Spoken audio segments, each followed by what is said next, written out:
오늘 제2회부터는 책의 목차를 먼저 말씀드리고 본문을 차례로 낭독해 드리겠습니다. 목차 제1부 사교육비 안 들이고 자녀 영어 회화 공부 성공하기. 1. 자녀 교육은 신혼 초부터 계획을 세운다. 2. 어린아이의 인성교육은 엄마 손에 달려있다. 3. 아빠는 앞에서 끌고 엄마는 뒤에서 밀다. 4.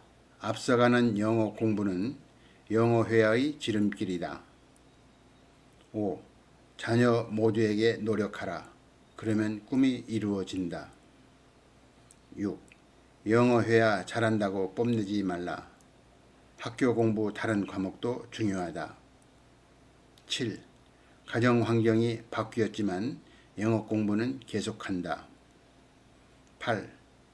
고등학교 시절 부모의 관찰은 자녀의 보약이다. 9. 명문 Y대학교에 합격하다. 제2부 저자의 체험에 의한 자녀에게 영어 공부 시키는 방법. 1.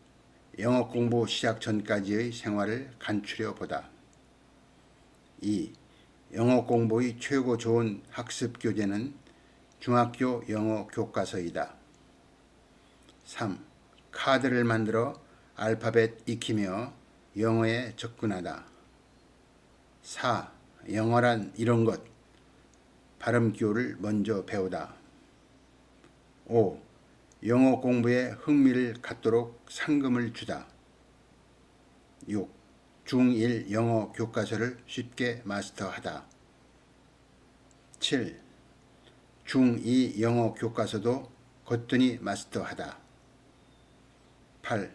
중3 영어 교과서까지 마스터하니 AFKN 미군 어린이 방송이 들리다. 9. 원어민 영어 회화를 시작하다. 10. 회화 공부하면서 큰아이가 고1 영어 교과서를 공부하다. 11. 방학 중에는 휴식을 짧게 하고 회화 공부에 충실하다. 12. 영어 회화 공부에 보람을 느끼다. 13. 큰아이는 고2 영어 교과서를 배우고 작은아이는 영어 공부를 시작하다. 14. 작은아이도 중3 영어 교과서를 마치고 원어민 영어 회화를 시작하다. 15. 균등하게 공부 시간을 배분해야 두 아이의 모두에게 성공을 약속한다. 16. 영어 공부 잘하면 중학교 공부도 자신 있다. 17. 큰아이가 두 번째 고3 영어 교과서를 마스터하고 부모와 함께하는 영어 공부를 마치다. 18. 고등학교 시절은 집안의 공부 환경이 중요하다.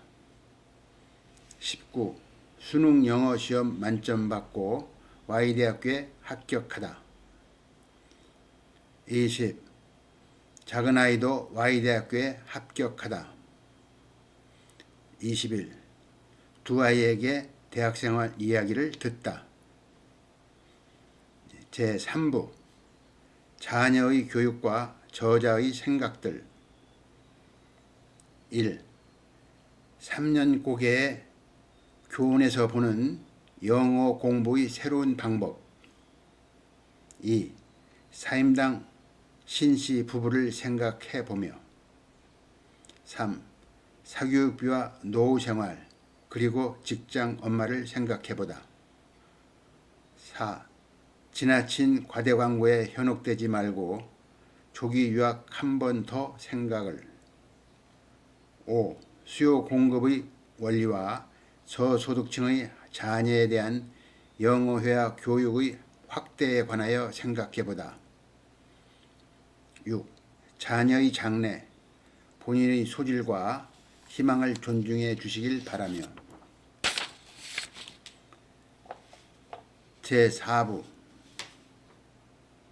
제7. 영어 공부의 중요성과 대학 졸업 후 사회생활을 생각해보다. 8. 버드나무 장작 얘기를 하지 말라. 나뭇잎을 물지 말라의 교훈 이야기. 제4부 엄마 고맙습니다. 그리고 영원히 사랑합니다. 1. Y대학교 진학 후 두 아이의 생활. 2. 장래의 진로, 목표, 취업의 방향, 그리고 관심의 중요성. 3. 집안 환경의 변화. 4. 저자가 대학원 입학 후 사교육비 안 들이고 자녀 영어 회화 공부 성공하기 책을 출판하다. 5. 아내의 권유로 이 책을 출판한 지 40여일 만에 절판하다. 6. 고시생 부모가 되다. 7. 고시생이 함께 있는 집안 분위기. 8. 기도하시는 엄마의 보살핌은 보이는데 아빠는 어떤 일을 해야 아이들에게 도움이 되나. 9. 아내는 고시 전투생 엄마 2명의 엄마. 10. 세무사 고시, 독서실, 스터디그룹, 학원가, 고시촌과 함께. 11. 두 아이가 고시촌과 학원가를 오가며 고시 공부에 집중하다. 그리고 아이들이 차례로 세무사 고시에 합격하다. 12. 7순이 되신 엄마 고맙습니다. 그리고 영원히 사랑합니다. 이상 목차를 말씀드렸고 끝으로 참고자료에 인용되신 인물을 간단하게 소개하였습니다. 이어서 본문을 낭독해 드리겠습니다. 본문 1. 자녀 교육은 신혼 초부터 계획을 세운다. 저더러 맞벌이 하라면 결혼 안 할래요. 29년이 지난 지금에도 생생하게 저희 귓가에 들려옵니다. 그토록 예쁘고 상냥하고 귀여운 그 입에서 어쩌면 남같이 토라지듯 던지는 그 말이 그렇게도 차가울 수가 있을까요? 사실 저는 이 처녀와 결혼 후에 아내와 함께 맞벌이 하게 되면 가정 경제에 큰 도움이 될 수 있을 것이라는 생각이 없는 것은 아니었습니다. 그러나 순간 얼떨결에 대답한다는 저의 말이 인숙씨 언제 제가 맞벌이하면 좋겠다고 말씀을 드린 적이 있습니까? 저는 앞으로 절대로 그런 말을 안 합니다. 저는 인숙씨가 맞벌이 할 수 있는 분이라는 이유 때문에 좋아하는 것이 아닙니다. 정말 인숙씨의 상냥함과 교양 때문에 따라다니는 것입니다. 제가 이렇게 말을 해도 그녀는 잘 믿어지지 않았던 모양입니다. 정말이에요? 저는 맞벌이는 정말 못합니다. 저를 약사라고 생각하지 마세요. 저를 평범한 어느 처녀라고 생각하세요. 네, 저는 어느 경우에도 제가 벌어서 가정을 꾸려나가겠습니다. 약속하겠습니다. 그리고 계속 이어서 말을 했습니다. 사실 부부가 맞벌이를 하게 되면 어느 정도 경제적인 득은 있겠으나 가정의 중요한 어느 부분은 잃어버릴 것입니다. 저는 경제적인 득보다는 가정의 중요함을 택하겠습니다. 제가 이렇게 힘주어 말하자 그녀는 조용히 듣고 있었습니다. 이 말이 오간 뒤 우리는 더욱 가까워질 수 있었고 저에 대한 믿음을 확인한 아내는 저에게 그녀의 자신을 맡길 수 있었을 것입니다. 돌이켜 생각하면 저희 부부는 29년 전 장모님과 저희 형수님의 주선으로 만났습니다.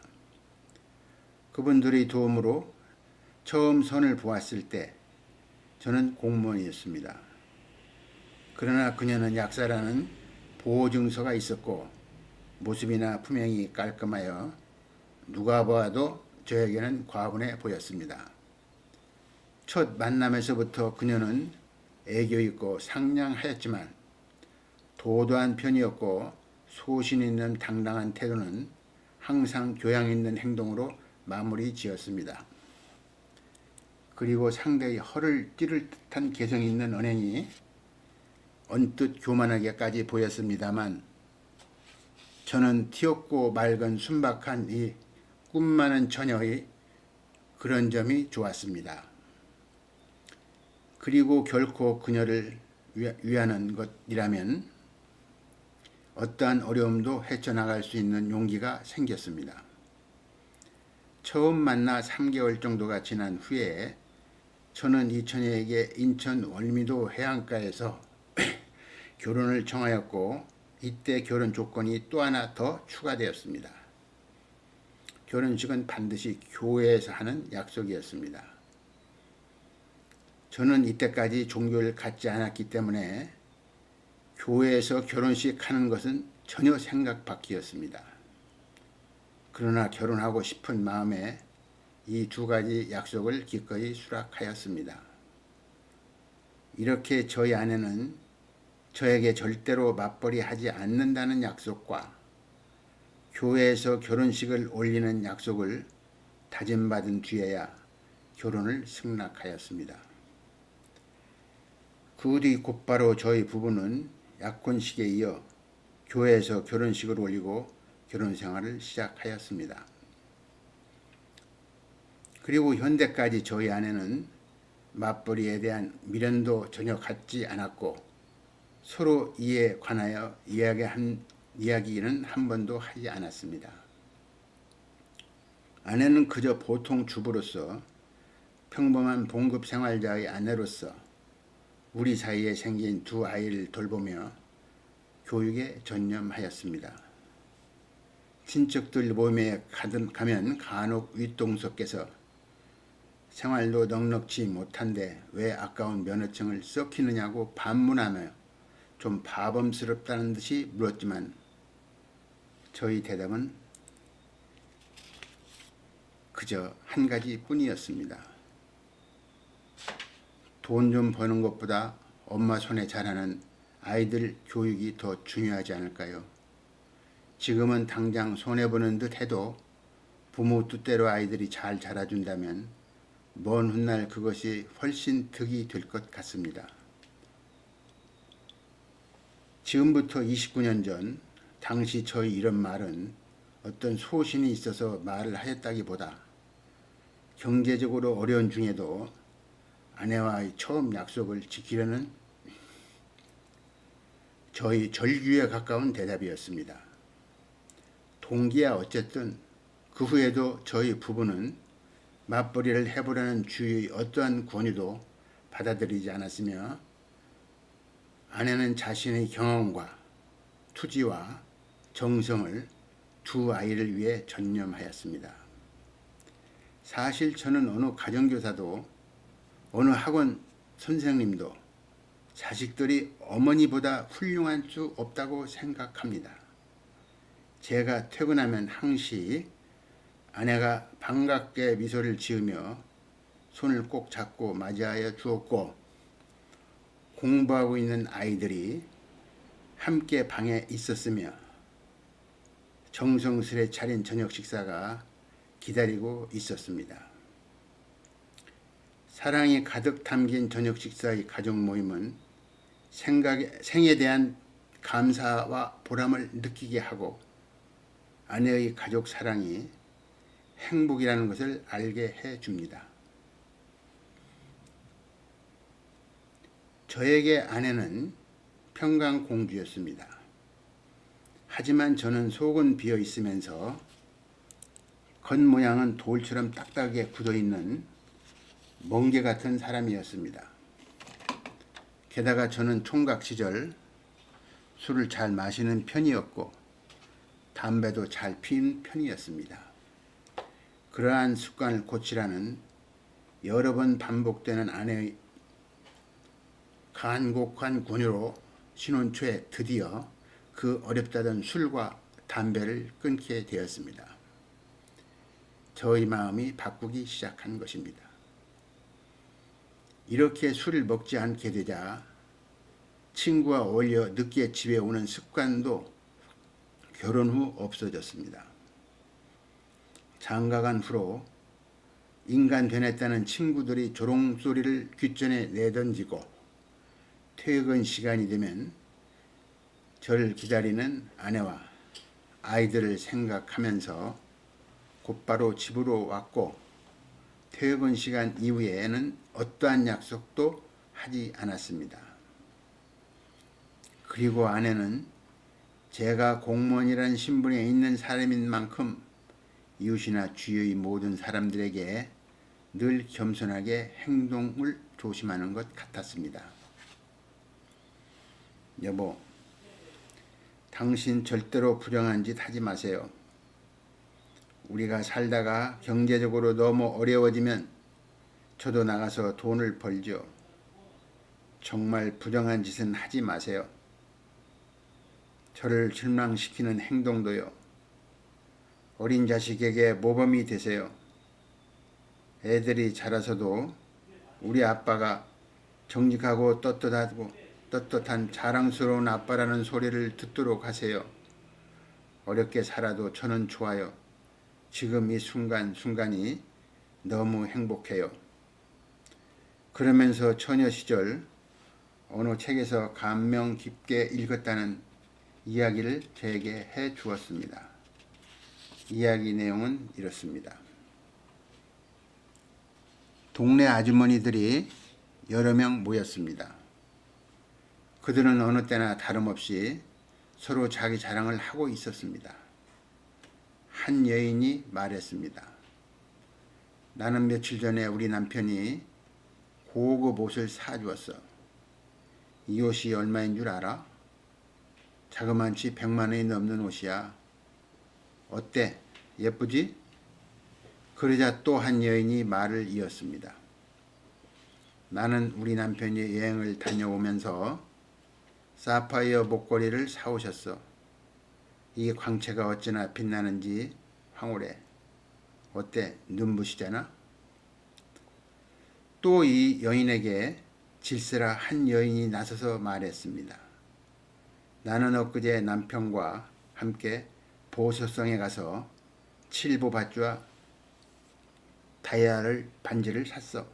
너무 좋아서 어제 저녁엔 팔찌와 반지를 끼고 잠을 잤지. 자, 이것 좀 봐.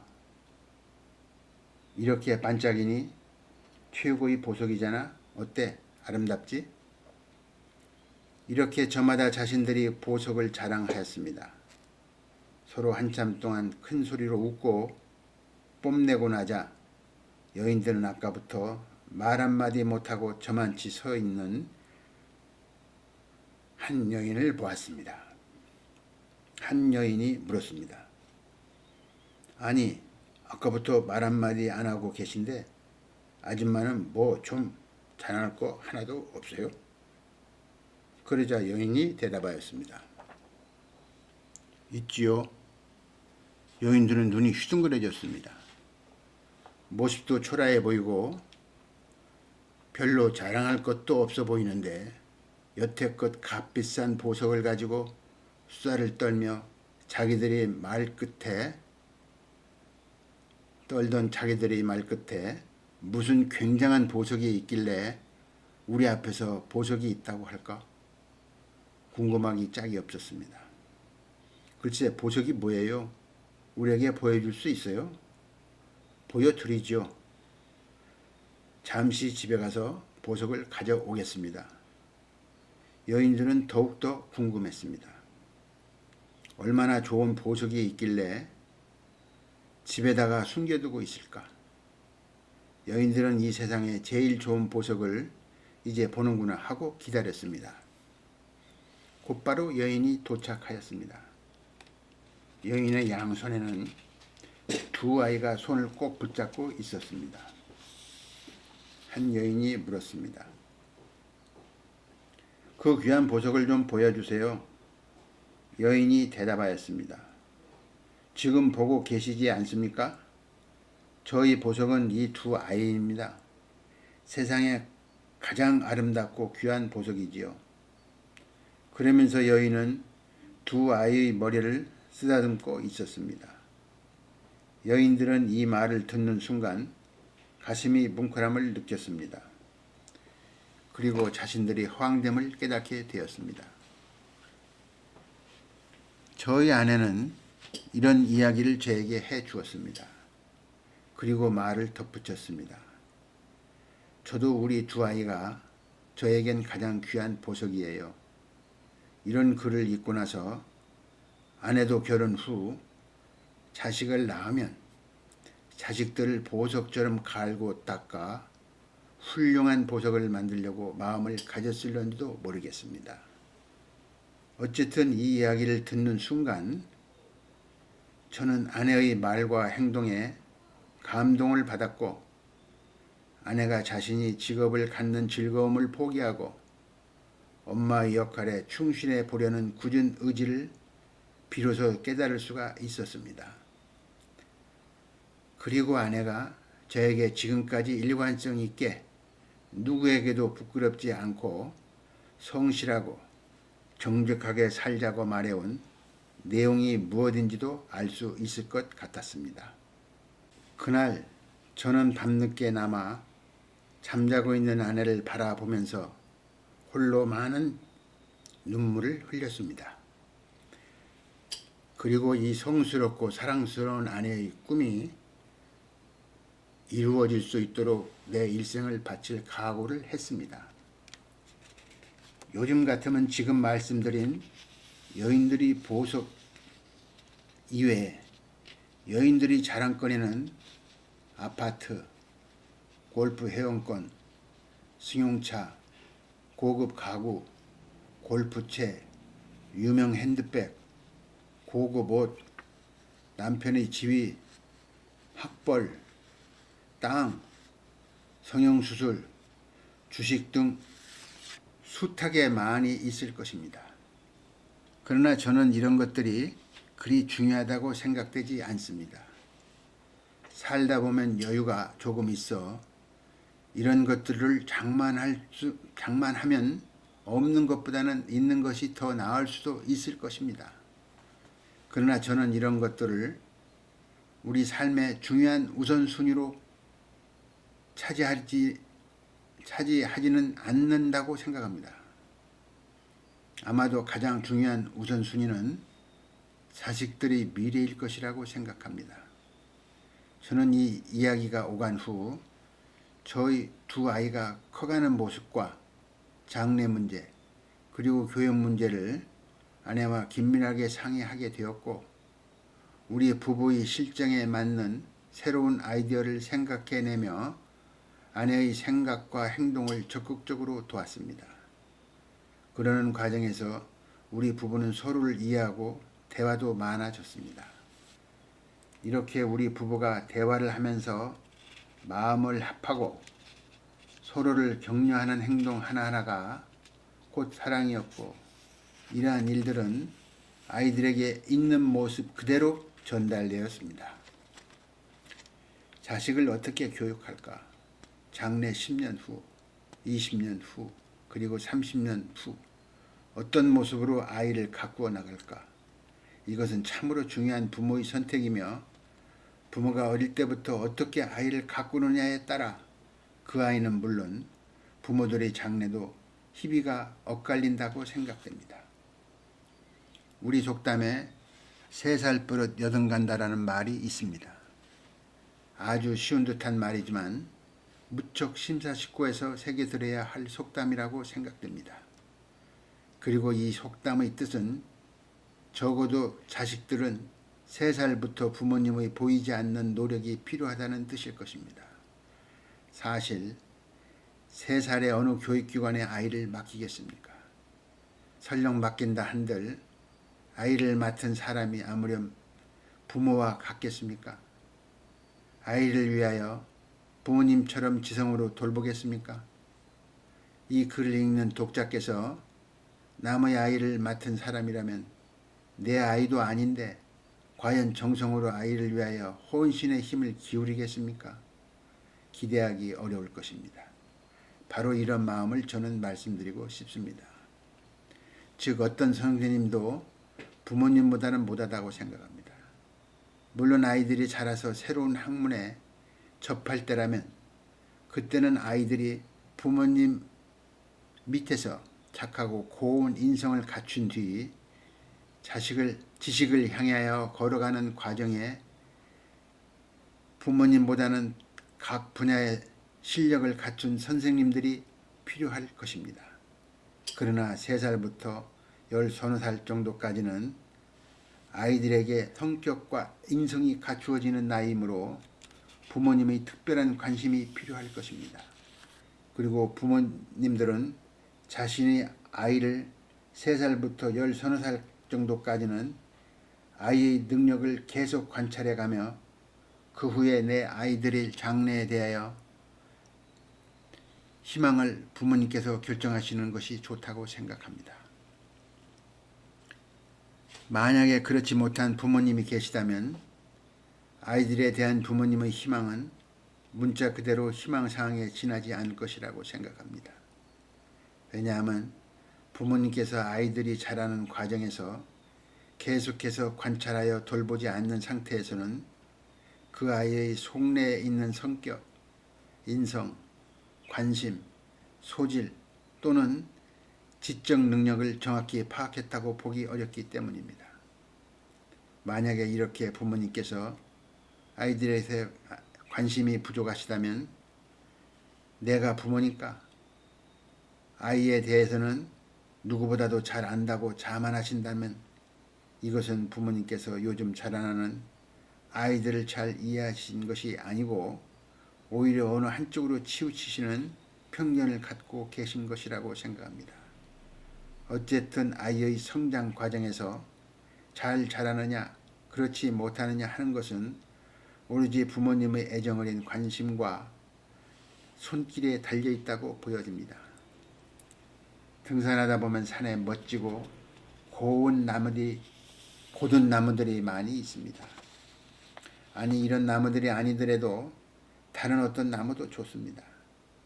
즉 이렇듯 잘 자란 나무들도 처음 어릴 때는 고사리같이 힘이 없어 손으로 꺾으면 그냥 부서질 듯 정도의 보잘것없는 어린 나무였습니다. 그러나 어릴 때부터 잘 보살펴 주었기 때문에 수십 년이 지난 후 훌륭한 거목으로 성장했음을 알 수 있습니다. 우리 아이들도 마찬가지라고 생각합니다.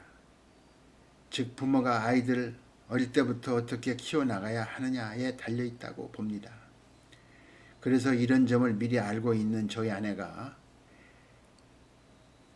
대학 시절 어렵게 취득한 면허증을 똘똘 말아 장롱 안에 구겨놓고 기꺼이 전업주부의 길을 택했던 이유가 바로 여기에 있었던 것이라고 생각합니다. 아내가 자기 자신을 생각한다면 당연히 직업을 가졌어야 했을 것입니다. 그러나 아내는 자식이라는 두 보석을 선택한 것입니다. 그리고 기쁜 마음으로 그 두 보석을 갈고 닦는 연마사가 된 것입니다. 전업주부의 두 보석의 연마사로서 30년이 가까이 되는 아내의 행적을 돌이켜 보면서 가장 가까이서 서로 도우며 지켜보았던 저는 아내의 그 깊은 뜻을 이해할 수 있었습니다. 저는 정치인이나 유명인사 또는 갑자기 출세했다는 사람들에게 점수를 주는 편이 아닙니다. 왜냐하면 그들은 그런 위치에 올라올 때까지 가정에서 그만큼 불충실했을 수 있을 것이라는 생각 때문입니다.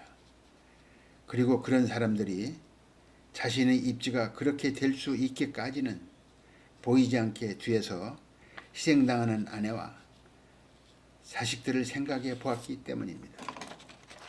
여기서 제가 말씀드린 희생의 뜻은 그만큼 가족에게 사랑의 손길이 덜 갔을 것이라는 추측을 의미하며 그 가족들이 겪었을지 모를, 다시 말씀드리면 겉모습은 잘 나타내지 않는 가족들이 내면 심리의 결핍을 말하는 것입니다. 그러니 우리 속담에 그 집안을 보려면 3대를 봐라 라는 말이 생긴 것이라고 생각합니다. 이런 사람들은 당대에는 아버지 한 사람은 성공했다고 볼 수 있습니다. 또 이 사회는 그렇게 평할 것입니다. 그러나 그 아버지가 성공할 때까지는 자식 교육, 가족 사랑을 소홀히 한 경우가 의외로 많이 있습니다. 그래서 아버지는 그럴듯한 위치에 올랐는데 그 자식들은 아버지보다 못한 처지에 놓인 경우를 우리는 주위에서 흔히 볼 수 있습니다.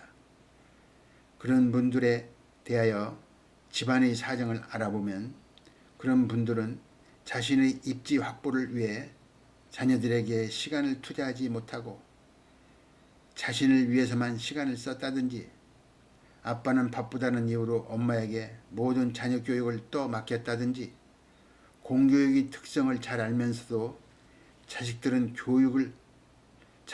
교육을 공교육의 탓으로만 돌린다든지 또는 돈이 많아서 부모는 빠지고 자녀 교육의 모든 것을 사교육비를 들여 남에게만 의존했다든지 하는 등의 여러 가지 이유 때문에 부모님들이 자녀에게 관심을 제대로 기울이지 못하고 아이들을 교육했어야 할 적정한 시기를 놓친 경우가 많은 집안일 것이라고 생각합니다. 더불어 이러한 현실은 자식의 교육을 소홀히 했던 이런 위치에 있는 부모님들 자신이 더욱 잘 알고 있을 것입니다.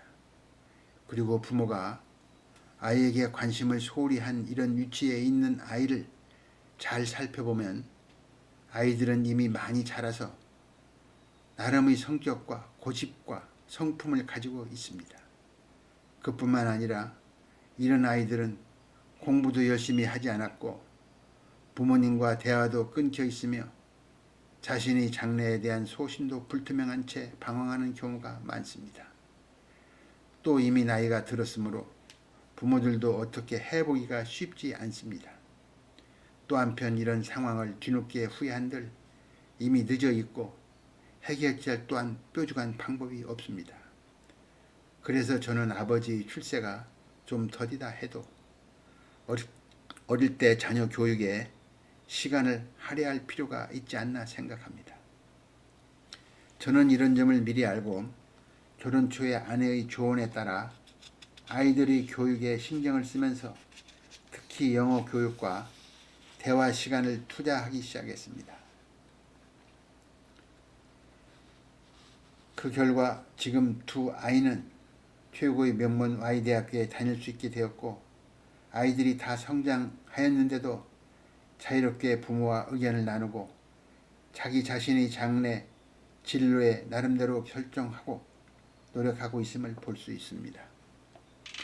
실로 이러한 상황은 부모로서 뿌듯하다고 생각합니다. 저는 이러한 어찌 보면 소박한 경험을 아이들을 키우는 부모님들께 조금이나마 도움이 될까 하여 글로 적는 것입니다. 이렇게 저자의 경험을 글로 적으면서 느끼는 심정은 30년 가까이 지난 지금 생각해도 결혼 당시부터 아내가 사회활동을 할 수 있는 위치를 포기하고 전업주부로서 가정생활에 충실히 해준 것에 대한 감사하게 생각하고 있습니다. 이런 일을 저희 주위에서 저와 비슷한 처지에 있는 사람들을 비교해 보면 곧 알 수 있습니다. 대부분 아내가 결혼 초부터 돈을 벌기 위하여 직업전선에 뛰어들면 남편은 덩달아 가족의 부양 책임에서 홀가분해진 듯하여 생활이 약해져서 남편은 별일도 아닌데 직장을 도중에 그만두고 아내 일을 돌본다든지 또는 실직한 상태로 있게 되어 별로 바람직하지 못한 쪽으로 방향이 바뀌는 분을 많이 보았기 때문입니다. 앞으로 10년 후, 20년 후에 우리 부부의 앞날을 생각하고 미리 저를 의지력이 약한 남편을 만들지 않으려는 아내의 깊은 뜻을 느끼며 보면서 아내의 이런 행동에 현대판 평강공주라고 저는 생각했습니다. 여기까지 제 2편을 낭독해 드렸습니다.